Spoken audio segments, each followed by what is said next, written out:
নমস্কাৰ, মই বন্দিতা গগৈয়ে সমূহ ছাত্ৰ-ছাত্ৰী তথা অভিভাৱকক চৰাইদেউ একাডেমীলৈ স্বাগতম জনাইছোঁ। চৰাইদেউ একাডেমী এনে শিক্ষা অনুষ্ঠান য'ত ক্লাছ 9, 10 আৰু হায়াৰ ছেকেণ্ডেৰী ছাত্ৰ-ছাত্ৰীসকলক শিক্ষা প্ৰদান কৰা হয় অনলাইন আৰু অফলাইন দুয়োটা মাধ্যমতে। এইবাৰ চৰাইদেউ একাডেমীয়ে লৈ আহিছে অতি কম মূল্যতে মেথছ আৰু ছায়েন্সৰ অনলাইন বেটছ। অধিক জানিবৰ বাবে আপোনালোকে এই নম্বৰটোত যোগাযোগ কৰিব পাৰিব।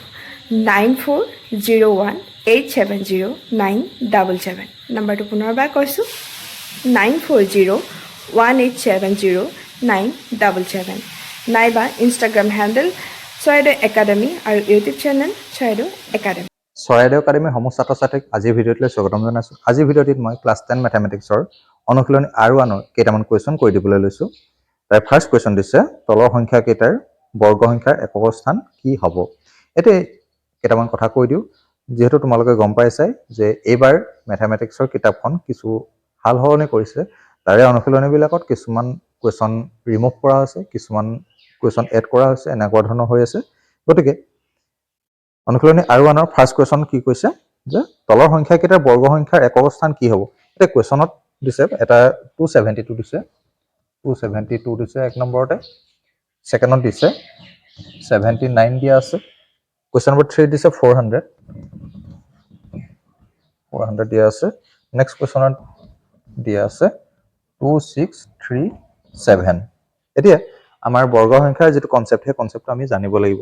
এটা বৰ্গ সংখ্যা কি হয়? বৰ্গ সংখ্যা হয় যে একেটা সংখ্যাকে যদি দুবাৰ পূৰণ কৰা হয়। ফৰ এক্সাম্পল আমি যদি 4 বৰ্গ বুলি কওঁ, 4 বৰ্গ, ঠিক আছে, এই 4 বৰ্গটোক আমি এনেদৰেও লিখোঁ যে 4 ওপৰত 2 লিখি দিওঁ, অৰ্থাৎ স্কোৱাৰ বুলি কয়, ইংলিছত স্কোৱাৰ বুলি কয়। আৰু ইয়াৰ মান কি হয়? ইয়াৰ অৰ্থটো এনেকুৱা ধৰণৰ 4 পূৰণ 4, অৰ্থাৎ 4 গুণ কিমান হয়? 16 হয়, ঠিক আছে। এইটো 4 স্কোৱাৰ বা 4 বৰ্গ বুলি ক'লে আমাৰ আনচাৰ কি হ'ল? 16 হৈ গ'ল। তো ইয়াত আমাক সুধি আছে যে এই সংখ্যা কেইটাৰ এককৰ স্থানত কি হ'ব? কেৱল এককৰ স্থানত। এতিয়া আমি যদি 4 বুলি কওঁ, 4ৰ স্কোৱাৰ কৰিলে মানে বৰ্গ কৰিলে এককৰ স্থানত কি থাকিব? ইয়াত 6 থাকিব, আমি গম পাইছোঁ নিশ্চয়। ঠিক একেধৰণে আমি এই অংকখিনি কৰিব লাগে। এতিয়া ইয়াত আমি কেৱল চাব লাগে এককৰ স্থানত কি আছে, ঠিক আছে। এতিয়া ফাৰ্ষ্ট ইয়াত কি আছে? 2 আছে, এককৰ স্থানত 2 আছে। 2ক স্কোৱাৰ কৰিলে 2 বৰ্গ ল'লে কি 2 দুগুণ কিমান হয়? 4 হয়। গতিকে এককৰ স্থানত কি বহিব? ইয়াৰ উত্তৰত হ'ব যে 4, ঠিক আছে। ইয়াত আহি গ'ল কি? আনচাৰ 4 হ'ব। নেক্সট দিছে 79। ইয়াত আমি চাবলৈ এককৰ স্থানত কি আছে? আমি এইটো চাই কোনো লাভ নাই, আমি কি চাব লাগিব? 9 চাব লাগিব। 9 গুণ কিমান হয়? 9 গুণ একাশী, অৰ্থাৎ 9 স্কোৱাৰ কৰিলে 81 হয়। গতিকে এককৰ স্থান কি হ'ব? 81ৰ আকৌ এককৰ স্থান কি আছে? 1 আছে। গতিকে আমাৰ আনচাৰ কি হ'ব? 1 হ'ব। নিশ্চয় গম পোৱা গৈছে। মাত্ৰ আমাক সুধি আছে এককৰ স্থানত কি হ'ব।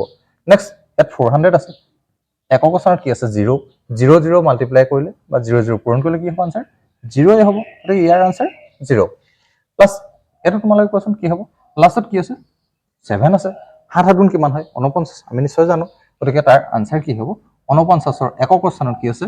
9। গতিকে তাৰ এককৰ স্থানত বহিব কেৱল 9। এয়াই আছিলে 1 নম্বৰ কুৱেশ্যনৰ সলিউশ্যন। 2 নম্বৰ কুৱেশ্যন সুধি আছে যে এই সংখ্যাকেইটা পূৰ্ণবৰ্গ নোহোৱাৰ কাৰণ উল্লেখ কৰিব লাগে। এতিয়া ফাৰ্ষ্ট আমি কথা জানি ল'ব লাগিব যে যিকোনো এটা বৰ্গ সংখ্যা হ'বলৈ হ'লে বা পূৰ্ণবৰ্গ হ'বলৈ হ'লে এককৰ স্থানত কি কি সংখ্যা থাকিব পাৰে। তোমালোকে যদি এই কিতাপখনৰ আগৰ পেজকেইটাত চোৱা, তেতিয়াহ'লে তাত দেখা পাবা যে এককৰ স্থানত কি কি থাকিব পাৰে? 0 থাকিব পাৰে, 1 থাকিব পাৰে, 4 থাকিব পাৰে, 5 থাকিব পাৰে, 6 থাকিব পাৰে, নাইবা 9। অৰ্থাৎ এককৰ স্থানত এইকেইটা অংকই থাকিব পাৰে, তাৰ বাদে বাকী যিকেইটা আছে কি কি থাকিলে?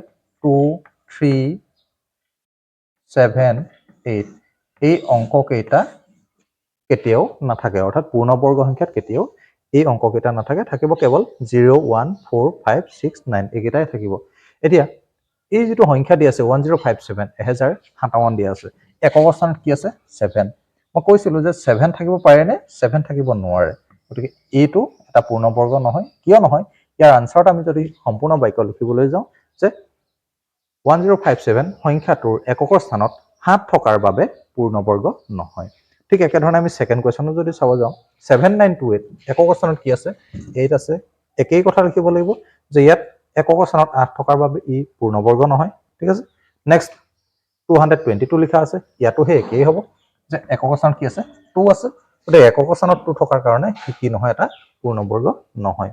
লাষ্ট কুৱেশ্যন এটা লাষ্ট কুৱেশ্যনটো চাব লাগে যে আনসাৰ কি আছে 0 আছে মই কৈছিলো যে একক স্থানত কি থাকিব পাৰে 0 1 4 5 6 9 ঠিক আছে এই অনুসৰি হেতু এটা পূৰ্ণবৰ্গ হয় কিন্তু এটা পূৰ্ণবৰ্গ নহয় এটা কথা আমাৰ 0ৰ যি কনসেপ্ট সেই 0ৰ কনসেপ্টটো এনেকুৱা ধৰণৰ হেখৰ ফাললৈ ঠিক আছে হেখৰ ফাললৈ যদি 0 থাকিবলৈ হয় সদায় শূন্যকেইটা জোড় হিচাপে থাকিব বা যুগ্ম সংখ্যকহে থাকিব অৰ্থাৎ দুটা থাকিব পাৰে ঠিক আছে চাৰিটা থাকিব পাৰে ছটা থাকিব পাৰে আঠটা থাকিব পাৰে এনেকুৱা ধৰণৰ হ'ব অৰ্থাৎ জোড় হিচাপে হৈ থাকিব ইয়াত শূন্যকেইটা আছে কেৱল এটা আছে ই জোড় হৈ থকা নাই ই বিজুৰীয়া হৈ আছে বা অযুগ্ম সংখ্যক আছে গতিকে ই পূৰ্ণবৰ্গ নহয় তাৰ আনসাৰ লিখিব লাগিব 640 ত হেখৰ ফাললৈ শূন্য অযুগ্ম সংখ্যক আছে গতিকে ই পূৰ্ণবৰ্গ নহয় তো এয়াই আছিল কোৱেশ্চন নম্বৰ 2 কোৱেশ্চন নম্বৰ 3 দিয়া আছে তলৰ সংখ্যাকেইটাৰ বৰ্গ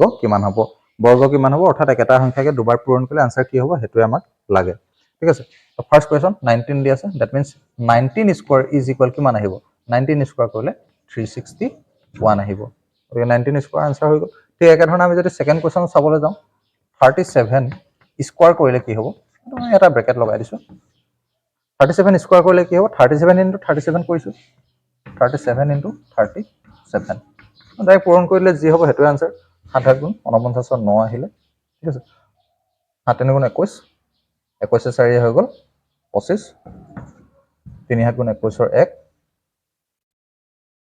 তাৰপিছত থাকিলে 3 3 গুণ 9 10 11 એટલે 9 আহিলে 6 আহিলে 3 1 1 3 6 9 এনেকুৱা ধৰণৰ বাকিকেইটা 53 আৰু 78 এইকেইটাও তোমালোকে নিজে কৰি চাবা এইকেইটা মই কৰি নিদু কাৰণ একেবাৰে সিম্পল যেহেতু একেটা সংখ্যাকে পূৰণ কৰি দিলে হ'ব দুবাৰ পূৰণ কৰি দিবা আনসাৰ যি হ'ব হেই হ'ব তাৰ বৰ্গ গতিকে কোৱেশ্চন নম্বৰ 3 মই মানতে সামৰিছো আৰু ইয়াৰ লগে লগে আজি এই ভিডিওটি সমাপ্তি কৰিছো নেক্সট যি ভিডিও আহিব নেক্সট ভিডিওত আমি ইয়াৰ পৰৱৰ্তী যি কোৱেশ্চন আছে সেই কোৱেশ্চনখিনি সলভ কৰিম